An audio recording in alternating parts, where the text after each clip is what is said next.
가수로 활발하게 활동하던 방시리는 지난 2007년 뇌경색으로 갑자기 쓰러지게 됩니다. 과연 방시리에게 증세가 없었는지, 그리고 그녀의 재활 과정은 어떤지 궁금해지네요.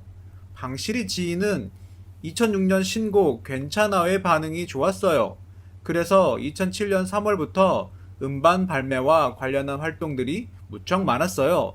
한 달 내내 거의 하루도 못 쉴 정도로 스케줄이 많았고 또 지방 일정도 많았고요. 방시리 매니저는 5월 25일 방 선생님이 몸이 안 좋아서 생방송을 펑크 냈어요. 그리고 몸이 안 좋다라고 하시면서 26일 병원에서 검사를 받으셨어요. 원래 혈압이 안 좋으셨는데 과로와 피로 때문에 혈압이 올라갔고 또 당뇨가 생겼고 콜레스테롤 수치까지 높았어요. 병원에서 치료를 받다가 6월 6일 스케줄 문제를 상의하다가 갑자기 저에게 이렇게 말씀하셨어요. 어제 새벽에 큰일 날 뻔했다. 침대 밑에 있는 슬리퍼를 꺼내는데 갑자기 몸에서 힘이 빠져서 꽈장 넘어졌다 라고 말씀하시는 거예요. 지금 돌이켜 생각해보면 이런 것이 징후였던 것 같아요. 하지만 방 선생님은 그냥 좀 쉬면 괜찮아질 거라고 하시면서 계속 일정을 소화하셨어요. 결국 방시리는 뇌경색으로 쓰러졌고 한때 전신마비를 겪게 됩니다. 몸이 안 좋다고 몇 번의 신호를 보냈지만 이를 주의 깊게 듣지를 않았네요. 방시리가 다친 부분은 뇌의 연수입니다. 바로 숨쉬는 기능을 관장하는 곳이기 때문에 방시리는 한때 숨조차 제대로 쉬기 곤란한 지경이었지요. 방시리 동생은 지금 2007년 7월은 죽을 끓여서 누나의 코로 넣어주고 있어요. 다행히 위험한 고비는 지나갔지만 본인 스스로 밥을 먹기까지는 시간이 오래 걸릴 거라고 해요. 방시리는 뇌경색 후유증으로 전신마비가 찾아왔다. 말도 발음을 하지 못해서 안녕하세요, 반갑습니다 라는 말을 제대로 하기 위하여 아에이오우를 100만 번도 넘게 했을 것이다. 한때는 눈까지 보이지 않았다. 나는 독신주의자, 거짓 결혼으로 12년간 일본인 남편을 둔 유부녀로 살았다. 12년 전 자고 있는 사이에 결혼 발표가 났고 결혼식 후 남편과 단 하루도 같이 산 적이 없다. 트로트 가수 방시리의 해묵은 고백은 충격이 아닐 수 없다. 전 소속사의 횡포로 결혼을 결심, 유부녀 아닌 유부녀 생활을 12년 동안이나 한 가수 방시리. 그녀는 왜 거짓 결혼을 택해야 했고 12년이 지난 지금에서야 그 사실을 털어놓는 것일까? 방시리의 일본인 킥복싱 프로모터 야마키 씨의 가짜 사랑, 그리고 결혼 뒤에 숨겨진 진실, 혼인신고도 않고 신혼여행도 생략, 오로지 식만, 결혼 후 하루도 같이 산 적이 없다. 가수 방시리가 지난 12년간 거짓 생활을 했다고 밝혀 충격을 주고 있다. 그녀는 1994년 일본인 킥복싱 프로모터 야마키 도시히로 씨와 결혼해 지금까지 잘 살고 있는 것으로 알려져 왔다. 방시리의 거짓 결혼의 시작은 12년 전으로 거슬러 올라간다. 1993년 2월 모 일간지에 육체파 트로트 가수 방시리 일본으로 시집간다는 타이틀 아래 결혼 기사가 보도된 것. 당시 기사는 예비 신랑은 킥복싱 프로모터로 활동 중인 일본인 야마키 도시히로 씨로 방시리와는 1992년 12월 작곡가 박모 씨의 소개로 만나 교제를 시작. 불과 2달 만에 100년 가약을 맺게 됐다고 싣고 있다. 하지만 놀랍게도 결혼 당사자인 방시리는 금시초문이었다. 더구나 상대로 지목된 일본인은 일본어에 능통한 방시리가 사무실 일로 통역을 하면서 딱 한 번 만난 남자. 기막힌 일이 아닐 수 없었다. 하루는 자고 있는데 친오빠한테서 전화가 걸려왔어요. 대뜸 하는 말이 너 결혼하냐? 그러는 거예요. 그래서 제 결혼 기사가 난 것을 알게 됐죠.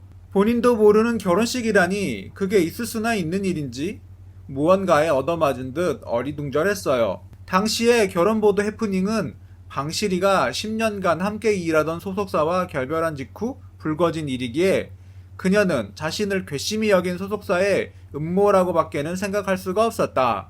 너무 놀라서 사무실도 찾아가 보고 전화도 해봤지만 어느 한 사람 연락이 닿질 않았어요.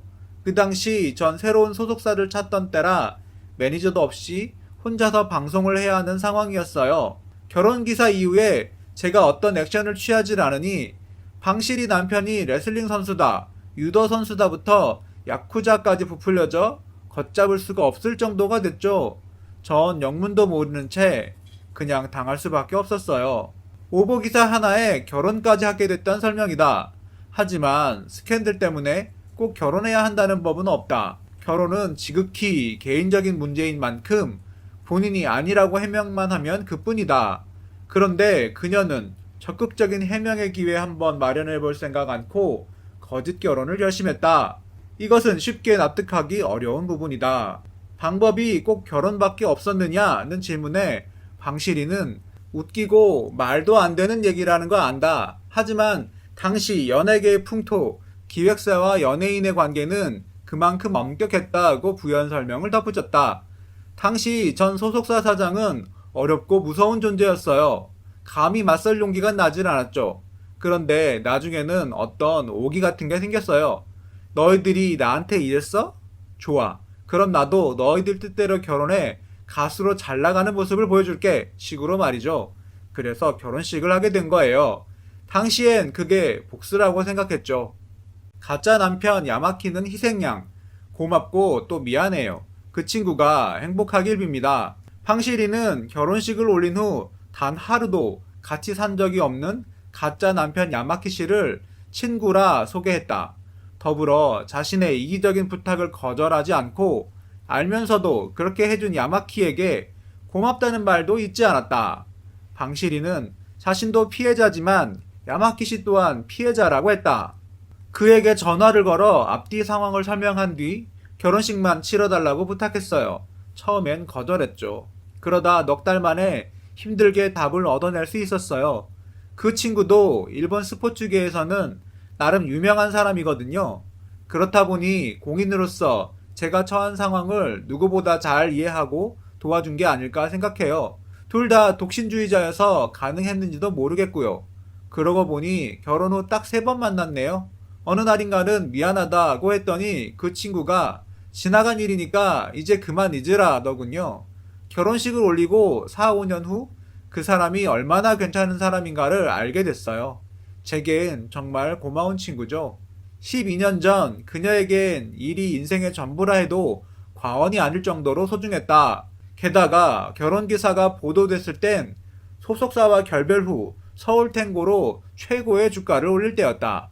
전 소속사에서 몸담은 10년 동안 번 수익보다 서울 탱고로 1년간 벌어들인 돈이 더 많았을 정도로 당시 방시리의 인기는 하늘을 찔렀다. 방시리의 입장에선 10년 계약 기간이 끝나 소속사를 나온 것 뿐이지만 소속사 측에선 어떻게 해서라도 그녀를 다시 붙잡고 싶었을 터. 방시리는 모르긴 해도 소속사에서 나를 다시 돌아오게 하려고 그런 기사를 퍼뜨린 것 같다며 결혼 기사가 나가게 된 배경을 추측했다. 무엇보다도 방시리는 자신의 음악 인생에 오점을 남기기가 싫었다. 그녀는 철저한 독신주의자. 결혼식은 그녀에게 일종의 쇼에 불과했다. 식구들도 형식 부린 결혼이라는 것을 알고 결혼식장엔 그녀와 동행했다. 결혼식을 3차례나 치렀다. 1994년 3월 고향인 강화에서 전통 혼례식을, 4월엔 서울 여의도에서 웨딩 마치를 올린 데 이어 5월엔 일본 동경 샨로트 플라자 호텔에서 기모노를 입고 혼례를 올렸다. 결혼식을 모두 마친 후 방시리와 야마키 씨는 신혼여행을 떠났다. 당시 언론에 알려진 사실은 여기까지다. 물론 신혼여행을 함께 떠나기는 했다. 하지만 괌에 도착한 후 두 사람은 공항에서 헤어져 각자 일을 겸한 여행을 즐겼다고 한다. 저희 두 사람 모두 당시 괌에서 일이 있었어요. 저는 공연이, 그 사람은 세미나가. 말하자면 일에 맞춰 신혼여행 일정을 짠 거죠. 재미난 에피소드를 하나 알려드릴까요? 제가 괌에 도착한 다음날 조갑경이 부부가 제가 묵은 호텔로 신혼여행을 왔어요. 심심하던 차에 잘됐다 싶어 그들과 동행했죠. 혹처럼 붙어 다녔어요. 그런데 정말 신기한 게 뭔 줄 아세요? 제가 한시도 그들 부부 곁을 떠나질 않았는데 글쎄 허니문 베이비가 다 생긴 거예요. 신기해 죽겠다니까요. 그래서 사람들이 제게 결혼한 지 얼마나 됐냐고 물으면 갑경이 부부 첫째가 몇 살이더라를 먼저 떠올려요. 지난 12년간 어디 웃지 못할 에피소드가 그뿐이었겠습니까? 거짓 결혼 꾸민 전 소속사 사장의 충격적인 자살. 용서한다 말도 못했는데 가슴을 쓸며 울었어요. 12년간을 숨겨왔다. 이제 와서 거짓 결혼에 대한 진실을 밝히는 이유가 궁금해졌다. 돌아온 그녀의 답은 신랑에 대해 물어보는 사람들에게 거짓말을 하는데 한계를 느꼈고, 이제 시간도 흘러 아플 만큼 아팠으니 홀가분해지고 싶다는 것.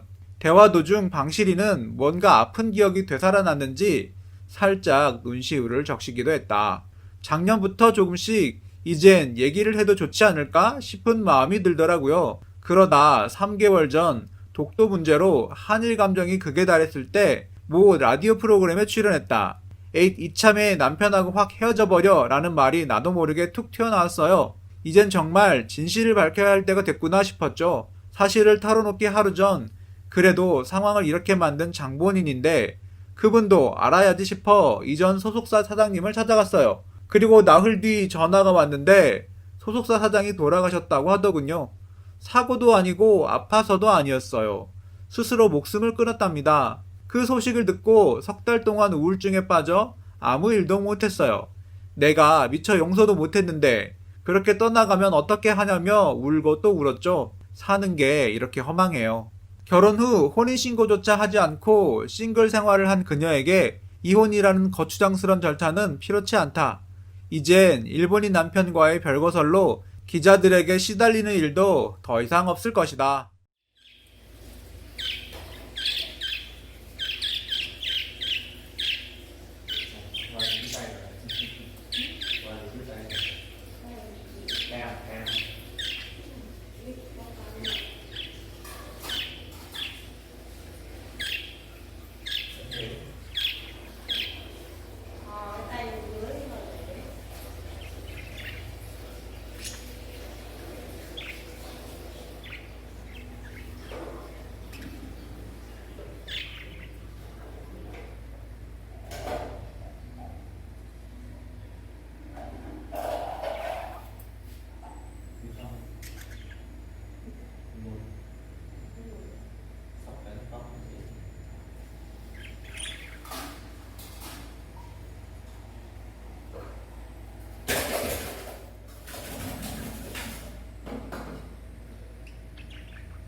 Qua mua nhang về đây uống rượu, mua để nó thái các thứ ra xong thì tự nhiên hỏi con được chưa?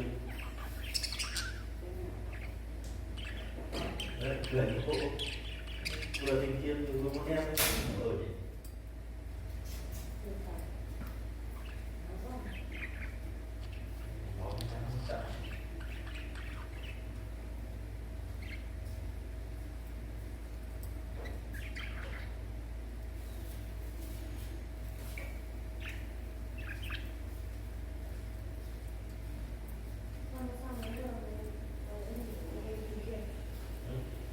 là sao mấy giờ của mình để nó đi chứ? Nắm lòng Mình nhớ.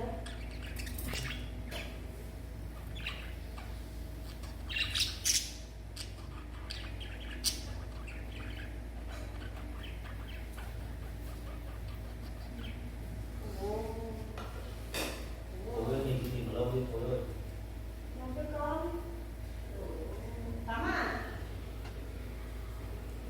Tắm luôn đâu. Tắm ăn thôi, đúng không? Rồi có ba cái tiếp nó mới xây.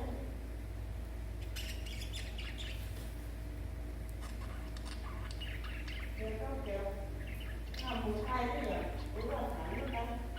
Đúng cái rồi nhưng mà em lấy múc nước đổ xuống sàn đá như kiểu gì cũng rơi ra sàn. Lần này nó nước đá nó ngâm lâu ha.